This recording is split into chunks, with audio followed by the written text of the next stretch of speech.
បានជម្រាបសួរជំងឺគ្រុនឈាមគឺជាជំងឺដែលបង្កឡើងដោយ virus ដែលគេហៅថា dengue virus ហើយជាទូទៅជំងឺនឹងគឺឆ្លងតាមរយៈមូសខាំពេលដែលលោកអ្នកមានជំងឺគ្រុនឈាមគឺមានរោគសញ្ញាដូចជាក្តៅខ្លួនឈឺក្បាលឈឺផ្នែកខាងក្រោយភ្នែកឈឺសន្លាក់ឈឺសាច់ដុំ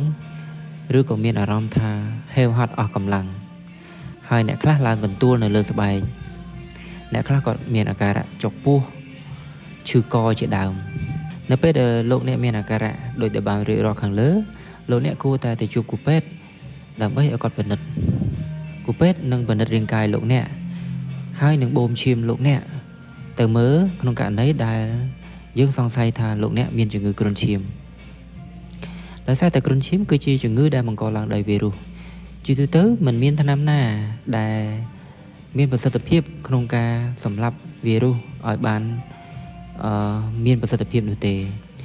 អញ្ចឹងទេជំងឺគ្រុនឈាមជាទូទៅគេព្យាបាលទៅតាមរោគសញ្ញាដូចជាបើសិនជាលោកអ្នកក្តៅខ្លួនគឺគ្រូពេទ្យនឹងឲ្យថ្នាំក្តៅខ្លួនទៅកាន់លោកអ្នកបើលោកអ្នកបាត់បង់ជាតិទឹកគ្រូពេទ្យនឹងដាក់សេរ៉ូម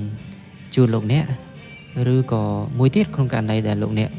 មានគ្រុនឈាមកម្រិតធ្ងន់រហូតដល់មានការហូរឈាមគឺគ្រូពេទ្យនឹងបញ្ចូលឈាមបំពេញបន្ថែមពីឈាមដែលបាត់បង់នេះជូនលោកអ្នកជាទូទៅគ្រុនឈាមគេបារម្ភ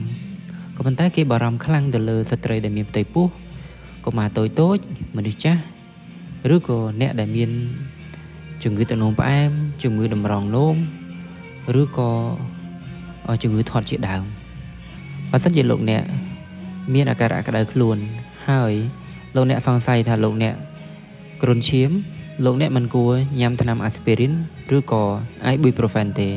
ពីព្រោះថ្នាំទាំងអស់នេះងាយឲ្យលោកអ្នកប្រឈមមុខខ្ពស់ជាមួយនឹងការហូរឈាម